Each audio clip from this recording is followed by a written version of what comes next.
تبارك الذي نزل الفرقان على عبده ليكون للعالمين نذيرا. السلام علیکم ورحمۃ اللہ وبرکاتہ. الحمد للہ نحمده ونستعینه ونستغفره ونؤمن به ونتوکل علیہ ونعوذ باللہ من شرور انفسنا ومن سیئات اعمالنا من يهده الله فلا مضل له ومن يضلله فلا هادي له ونشهد أن لا إله إلا الله وحده لا شريك له ونشهد أن سيدنا ونبينا وحبيبنا ومولانا محمدا عبده ورسوله.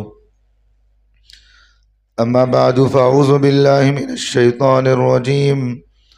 بسم الله الرحمن الرحيم. قل إن كنتم تحبون الله فاتبعوني يحببكم الله ويغفر لكم ذنوبكم والله غفور رحيم. قل أطيعوا الله والرسول فإن تولوا فإن الله لا يحب الكافرين. وقال الله تعالى إنا أعطيناك الكوثر فصل لربك وانحر إن شانئك هو الأبتر. وقال النبي صلى الله عليه وسلم لا يؤمن أحدكم حتى أكون أحب إليه من والده وولده والناس أجمعين حتى أكون أحب إليه من والده وولده والناس أجمعين أو كما قال عليه الصلاة والسلام. اللهم صل على محمد وعلى آل محمد وبارک وسلم. عزیز ساتھیو، گزشتہ 2 ہفتوں سے ہمارے اس بھارت کے اندر، ہندوستان کے اندر ایک بڑی عجیب چیز پائی جا رہی ہے، اور یہ کوئی تعجب کی بات نہیں بلکہ یہ بہت پہلے سے ہوتی آ رہی ہے اور یہ قیامت تک ہوتی رہے گی. اور اس سے پورے مسلمان بڑے پریشان بھی ہیں اور ہر طریقے سے مسلمان احتجاج بھی کر رہے ہیں. جہاں کہیں دیکھے کہ بھئی کئی مسلمان کے بارے میں معلوم ہوا کہ انہوں نے بھوکا روزہ بھی رکھا کہ جس وقت تک اس بات کو اگر حکومت نہیں مانے گی تو ہم لوگ اس وقت تک کھانا پینا بھی بند کر دیں گے. بھوک ہڑتال بھی انہوں نے کیے ہیں. تو اس طرح ہمارے اس بھارت کے اندر ایک بڑا عجیب مسئلہ اٹھا ہے، اور یہ کوئی نیا مسئلہ نہیں بلکہ یہ سرکار دو عالم صلی اللہ علیہ وسلم کے زمانے سے چلتے ہوئے آ رہا ہے، اور قیامت تک یہ لوگ ایسے ہی باقی رہیں گے اور کرتے بھی رہیں گے.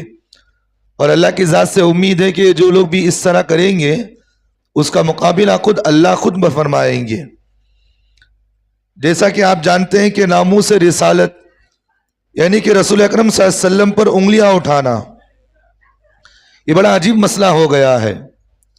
جہاں کہیں بھی آپ دیکھیں تو ہر طریقے سے مسلمانوں کو کسی بھی طریقے سے ان کو پریشان کرنا، ان کو ستانا، کسی نہ کسی طریقے سے ان کو ٹھیس پہنچانے کی کوششیں کی جا رہی ہیں. جیسا کہ بابری مسجد کا مسئلہ آیا، 3 طلاق کا مسئلہ آیا، وقف بورڈ کا مسئلہ آیا، اور جب وقف بورڈ ابھی گزرا بھی نہیں، وقف پراپرٹی کا مسئلہ گزرا بھی نہیں، اسی کے درمیان میں اللہ کے رسول صلی اللہ علیہ وسلم کی شان میں گستاخی کا مسئلہ کھڑا ہو گیا. تو میں مناسب سمجھا کہ آپ حضرات کے سامنے قرآن و حدیث میں ہمیں یہ دیکھیں گے کہ بھئی اللہ کے رسول صلی اللہ علیہ وسلم کی محبت اور ان کی ذات کی حفاظت اور قیامت تک ان کے ہر چیز کی حفاظت کس کی ذمہ ہے. اور یہ ایک ایسا دنیا کے اندر ایک ایسا انسان گزرا ہے جس کی مثال ساری دنیا کے لوگ بھی مل کر اس کی نیکی پر اور اس کی پاک دامنی پر اور ان کی خیر خواہی پر کبھی کوئی انگلی نہیں اٹھا سکتا. یہ اتنے پاک انسان دنیا کے اندر موجود تھے. آج ان کی تعلیمات بھی قیامت تک ان کی تعلیمات سارے لوگ پڑھتے ہوئے آ رہے ہیں. اسی لیے ایک کتاب کے اندر ایک بھارت کے اندر ایک آدمی گزرا ہے جس کی میں نے کتاب کل پرسوں ایک کتاب پڑھا. اس کے اندر یہ بات لکھی ہوئی تھی کہ چند 50 سال کے بعد میں اس بات کو میں دیکھ رہا ہوں اپنی دور اندیشی سے، میں اس بات کو میں دیکھ رہا ہوں کہ ہمارے اس بھارت کے اندر اسلام غالب رہے گا اور دنیا کے سارے مذہب یہاں سے ختم ہو جائیں گے. کیونکہ اس آدمی کا منشا یہ تھا کہ بھئی جتنی خوبی، جتنی خیر خواہی، جتنی انسانیت کی باتیں اس مذہب کے اندر ہے کسی اور مذہب کے اندر نہیں ہے. اور سرکار دو عالم صلی اللہ علیہ وسلم نے جن جن چیزوں کی تعلیمات اس مذہب کے اندر بتائے ہیں کسی اور مذہب کے اندر اتنا نیک انسان کبھی گزرا ہی نہیں ہے. تو بہرحال اللہ تعالیٰ نے قرآن مجید کے اندر سب سے پہلے مسلمانوں کے اس بات کی تلقین دیے ہیں اور سارے انسانوں کو اس بات کی تلقین دیے ہیں کہ بھئی تم جو ہے دو ایسے ہیں جن سے محبت کی جائے گی. جیسے کہ اللہ نے فرمایا وَمِنَ النَّاسِ مَن يَتَّخِذُ مِن دُونِ اللَّهِ أَندَادًا يُحِبُّونَهُمْ كَحُبِّ اللَّهِ وَالَّذِينَ آمَنُوا أَشَدُّ حُبًّا لِلَّهِ. اللہ تعالیٰ فرماتے ہیں اے لوگوں میں اللہ تعالیٰ فرماتے ہیں کہ اللہ کے علاوہ تم کسی کو شریک نہ کرو اور اللہ اس کے رسول سے تم محبت رکھو اور اللہ اس کے رسول سے ایسی محبت رکھو کہ جس کی مثال دنیا میں کوئی پیش نہ کر سکے. اور اللہ سے محبت کی علامت کیا ہے؟ بھئی اللہ سے محبت کی علامت یہ ہے کہ اللہ کے علاوہ کسی اور کو ہم نہ پکارے. یہ اللہ کی محبت کی علامت ہے. بات سمجھ میں آ رہی میری؟ بھئی اللہ سے محبت کی علامت کیا ہے؟ بھئی اللہ سے محبت کی علامت یہ ہے کہ بھئی اللہ کے علاوہ کسی اور کے سامنے ہم سر نہ جھکائے، اللہ کے علاوہ کسی اور سے ہم مرادیں، نذرانے اور کسی سے ہم نہ مانگے. یہ اللہ سے محبت کی علامت ہے. بات سمجھ میں آ رہی؟ اگر کوئی آدمی اللہ کو ایک مانتا ہو اور پھر جو ہے کسی اور کو، مخلوق کو، کسی ولی کو، کسی بزرگ کو وہ مشکل کشا مانتا ہو اور یہ سمجھتا ہو یہ میری ضرورتیں پوری کریں گے، ان کو حاجت روا مانتا ہو اور یہ کہتا ہو کہ میرا اگر کام ہو گیا تو شیخ عبد القادر جیلانی رحمۃ اللہ علیہ کے نام سے میں فاتحہ دلاؤں گا، میں ان کے نام سے جو ہے نذرانہ پیش کروں گا.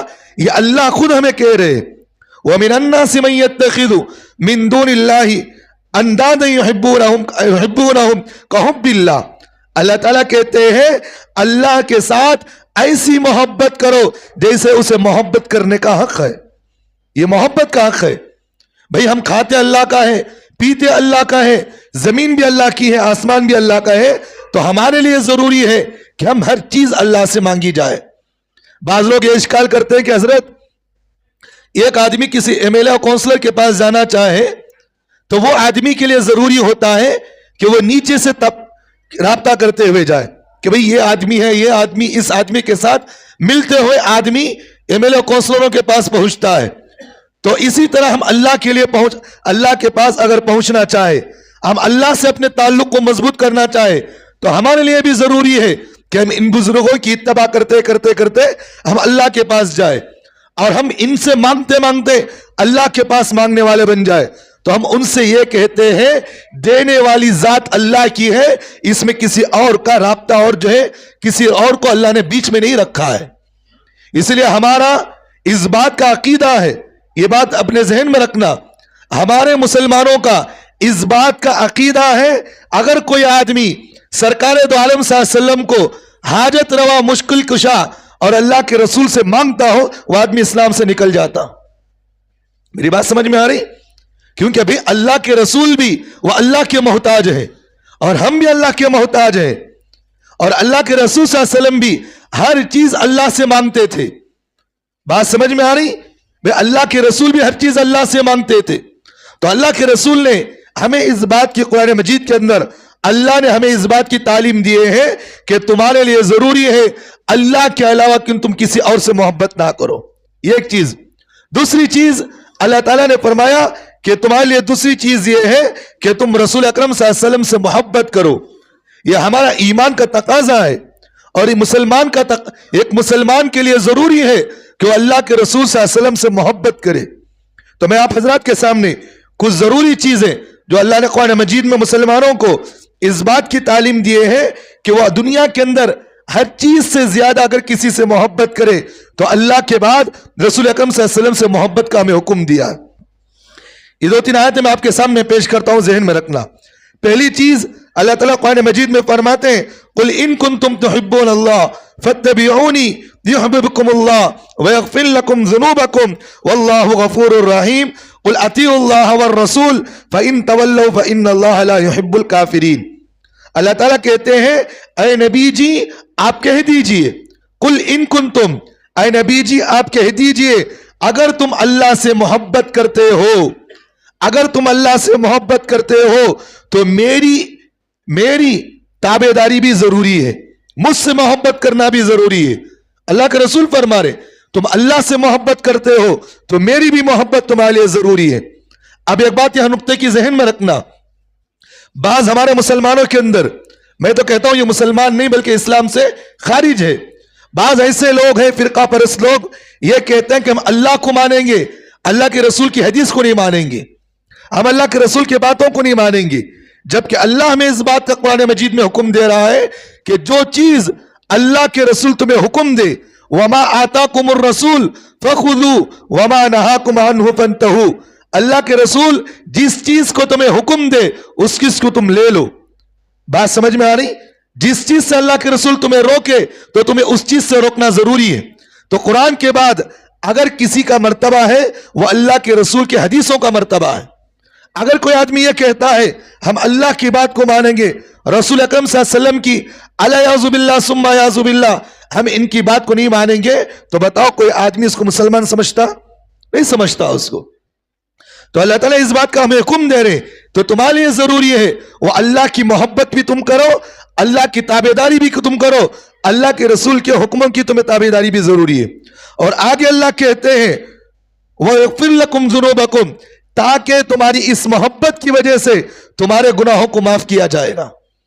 اگر تم رسول اکرم صلی اللہ علیہ وسلم سے اور اللہ سے محبت رکھتے ہو, ان کی تابعداری کرتے ہو, تو اللہ تعالیٰ کہتے ہیں وَيَغْفِرْ لَكُمْ ذُنُوبَكُمْ وَاللَّهُ غَفُورٌ رَحِيمٌ, اللہ گناہوں کو معاف کرنے والے رحیم ہیں, غفور ہیں, اور تمہارے گناہوں کو معاف کریں گے. اور آگے ایک نقطے کی بات میں آپ سے کہہ رہا ہوں, ذہن میں رکھنا. اللہ تعالیٰ آگے کہہ رہے ہیں قُلْ اطیعوا اللَّهَ وَالرَّسُولَ, اللہ تعالیٰ کہہ رہے ہیں کہ اے نبی جی کہہ دے ان لوگوں سے کہ اللہ اس کے رسول کی اطاعت کرو. اگر تم روگردانی کرو گے, تم ان کی اطاعت نہیں کرو گے تو تم کافروں میں سے ہو جاؤ گے. بات سمجھ میں آئی نہیں آئی؟ جو آدمی یہ کہتا ہے ہم قرآن کو مانیں گے حدیث کو نہیں مانیں گے تو اللہ کہہ رہے ہیں وہ آدمی کافر ہے. اور دوسری چیز, اگر کوئی آدمی یہ کہتا ہے ہم رسول اکرم صلی اللہ علیہ وسلم کی بات کو مانیں گے قرآن کو نہیں مانیں گے, وہ آدمی بھی اسلام سے نکل گیا. کیونکہ دونوں باتیں یہاں انسان کو سمجھائی جا رہی ہے کہ تمہیں اللہ کی تابعداری بھی ضروری ہے, وہ رسول اکرم صلی اللہ علیہ وسلم کی تابعداری بھی ضروری ہے. ایک بات. اور دوسری چیز, ہمیں اللہ تعالیٰ نے اس بات کا حکم دیا ہے کہ تم رسول اکرم صلی اللہ علیہ وسلم سے کس طرح محبت کرو. بات ہے کہ نہیں ہے بھئی؟ ہم اللہ کے رسول سے کیسی محبت کریں؟ اللہ ہمیں قرآن میں اس بات کی تعلیم دے رہے. پہلی بات اللہ ہمیں کہہ رہے قُلْ إِنْ كَانَ آبَاؤُكُمْ وَأَبْنَاؤُكُمْ وَإِخْوَانُكُمْ وَأَزْوَاجُكُمْ وَعَشِيرَتُكُمْ وَأَمْوَالٌ اقْتَرَفْتُمُوهَا وَتِجَارَةٌ تَخْشَوْنَ كَسَادَهَا وَمَسَاكِنُ تَرْضَوْنَهَا أَحَبَّ إِلَيْكُمْ مِنَ اللَّهِ وَرَسُولِهِ وَجِهَادٍ فِي سَبِيلِهِ فَتَرَبَّصُوا حَتَّى يَأْتِيَ اللَّهُ بِأَمْرِهِ وَاللَّهُ لَا يَهْدِي الْقَوْمَ الْفَاسِقِينَ. اللہ تعالیٰ ایک مومن کو اس بات کا حکم دے رہے ہیں کہ تم رسول اکرم صلی اللہ علیہ وسلم سے کس طرح محبت کرو.